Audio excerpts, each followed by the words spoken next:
오늘 주신 하나님의 말씀은 누가복음 11장 27절에서부터 36절까지 말씀입니다. 제가 27절과 28절 읽도록 하겠습니다. 이 말씀을 하실 때에 무리 중에서 한 여자가 음성을 높여 이르되 당신을 뵌 태와 당신을 먹인 젖이 복이 있나이다 하니 예수께서 이르시되 오히려 하나님의 말씀을 듣고 지키는 자가 복이 있느니라 하시니라. 아멘. 오늘 우리가 함께 살펴보려는 말씀 바로 앞에서 예수님께서 말 못하게 하는 귀신 들린 사람을 고치셨다가 귀신의 왕인 바알세불을 힘입어서 귀신을 쫓아낸다, 이런 비난을 받으시면서 논쟁하시는 장면을 살펴보았습니다. 오늘 27절 말씀을 보시면 이 말씀을 하실 때에 아직도 이 말씀을 하시는 중이죠. 무리 중에서 한 여자가 음성을 높여서 이렇게 말을 하는 겁니다. 당신을 뵌 태와 당신을 먹인 젖이 복이 있나이다. 이 말씀을 들으시고 주님은 28절에 오히려 하나님의 말씀을 듣고 지키는 자가 복이 있느니라, 이렇게 말씀하셨습니다. 정말 복이 있는 사람이 누구인가? 바로 하나님의 말씀을 듣고 지키는 자라는 것입니다. 시편 1편을 우리가 살펴보면 복 있는 사람에 대해서 말씀을 하면서 오직 여호와의 율법을 즐거워하여 그 율법을 주야로 묵상하는 자라고 복 있는 사람을 설명하고 있습니다. 악인의 꾀를 쫓지 않고 죄인의 길에 서지 않고 오만한 자의 자리에 앉지 않으며 오직 하나님의 말씀을 즐거워하여 그 말씀을 주야로 묵상하는 사람이 복이 있다. 참된 복이 무엇이라고 생각하십니까? 능력이 있어서 돈을 많이 벌고 힘을 가지고 있고 남들보다 똑똑한 머리를 가지고 있고? 아니에요. 주님은 분명하게 말씀하십니다. 하나님의 말씀을 듣고 지키는 자가 복이 있다. 반면에 이 하나님의 말씀을 듣고도 불순종하는 것은 재앙이라는 사실을 이어지는 말씀에서 보여주십니다. 29절을 보시면 이제 무리가 모였을 때 예수님이 이 세대는 악한 세대라. 표적을 구하는데 요나의 표적밖에 보여줄 표적이 없다. 요나가 니느웨 사람들에게 표적이 된 것과 같이 인자도 이 세대에 그러하리라, 이렇게 말씀을 하십니다. 자꾸만 사람들이 예수님의 말씀을 믿으려 하지 않고 당신이 하늘로부터 온 표적을 보여주시오, 이렇게 요구를 하잖아요. 지난 시간 이 바알세불 논쟁에서도 그렇게 말하는 사람들이 있었잖아요. 주님이 이런 사람들을 가리켜서 악한 세대이다. 말씀을 듣고 받아들일 생각하지 않고 믿을 생각하지 않고 표적만 구하는 이런 모습은 악한 모습이다. 그래서 요나의 표적, 이 요나의 표적이라는 게 요나가 물고기 뱃속에 들어가서 밤낮 사흘을 있었던 것처럼 인자도 그러하리라. 십자가에 달려 죽으시고 무덤에 장사되어 사흘 계실 것을 예고하시는 거죠. 십자가 사건을 말씀하는 거예요. 이 십자가 사건 외에 보여줄 표적이 없다고 하시는 거죠. 그러시면서 31절과 32절을 보시면 심판 때에 남방 여왕이 스바 여왕이 일어나서 이 세대 사람을 정죄할 것이다. 왜? 그가 솔로몬의 지혜로운 말을 들으려고 땅 끝에서 왔기 때문에. 그런데 솔로몬보다 더 큰 이가 여기 있다. 그 다음에 심판 때에 니느웨 사람들이 일어나서 이 세대 사람을 정죄할 것이다. 왜? 그들이 요나의 전도를 듣고 회개했기 때문에. 그런데 요나보다 더 큰 이가 여기 있다.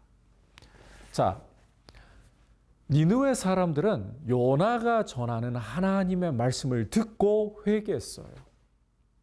그리고 스바 여왕은, 남방 여왕은 솔로몬의 지혜, 이 솔로몬의 지혜가 어디서부터 나오는 것입니까?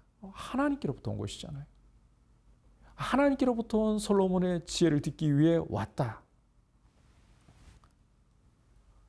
그런데 지금 이 세대 사람들은 요나와 비교할 수 없이 크신 분, 하나님이 보내신 독생자, 메시아께서 그들 눈앞에 계시는데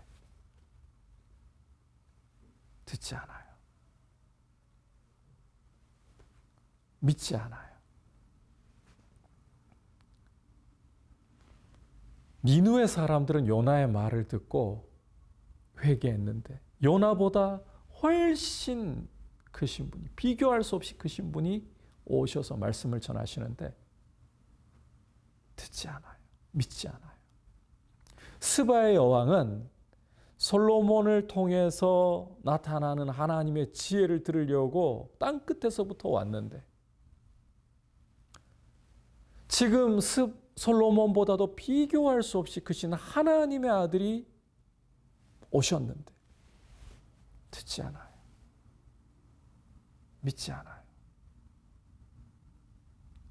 따라서 심판 때에 스바의 여왕이 일어나서 니느웨 사람들이 일어나서 이 악한 세대 사람들을 정죄하리라. 왜?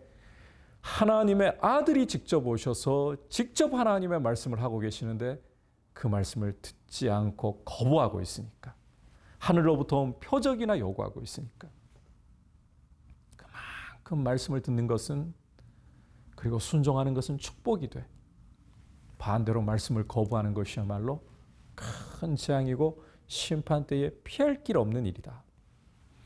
그러시면서 주님은 33절부터 36절까지 말씀에서 눈에 대한 이야기를 하십니다. 먼저 등불과 이 빛 이야기를 하시는데 이 등불을 밝히는 이유는 빛을 내기 위한 것이다 라는 거죠. 빛으로 밝히기 위한 것이다. 마찬가지로 주님은 몸의 등불은 눈이라고 하십니다. 그래서 눈이 성하면 온몸이 밝을 것이고 나쁘면 온몸도 어둡다. 자, 여기서 주님이 말씀하시는 이 눈이라는 것은 우리 육신의 눈, 물리적인 눈을 가리키는 게 아닙니다. 믿음의 눈을 가리키는 거예요. 예수님을 알아볼 수 있는 믿음의 눈을 가리키는 거예요.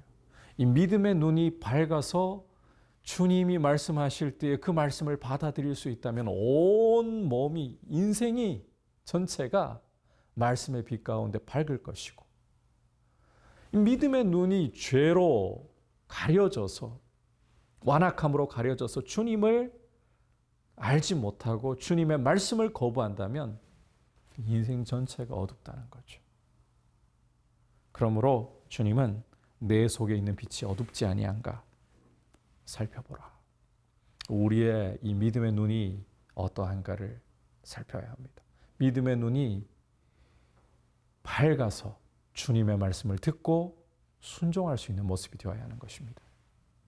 이런 귀한 복을 누릴 수 있도록 주님의 말씀을 듣고 순종할 수 있는 참된 복을 누릴 수 있도록 우리가 날마다 은혜를 구하고 주님의 보혈로 우리 눈이 밝아질 수 있도록, 맑아질 수 있도록 늘 회개에 힘쓰고 주님의 새롭게 하심을 경험할 수 있기를 축복합니다.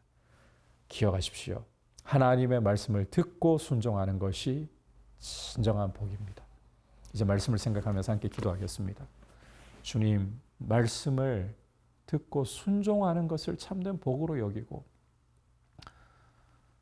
많은 돈을 쥐고 힘을 거머쥐고 성공을 거머쥐는 것보다 말씀을 듣고 순종할 수 있는 은혜, 믿음의 눈이 밝아서 예수님을 믿음으로 바라보고 주님의 말씀을 들음으로써 온 인생이 밝아질 수 있는 은혜를 어떤 것보다 사모합니다. 같이 주님 앞에 기도하겠습니다. 하나님 아버지, 오늘 말씀을 통해서 참된 복이라는 것은 주님의 말씀을 듣고 순종하는 데 있다는 것을 보았습니다. 우리의 눈이 어두움과 날마다 살피면서 주님의 보혈로 우리의 눈을 씻어 밝히 보게 하시고 주님의 말씀을 듣고 믿음으로 순종하는 귀한 주님의 기쁨이 될 수 있는 모습으로 참 복을 누리는 삶이 되도록 인도하여 주옵소서. 예수님의 이름으로 기도드립니다. 아멘.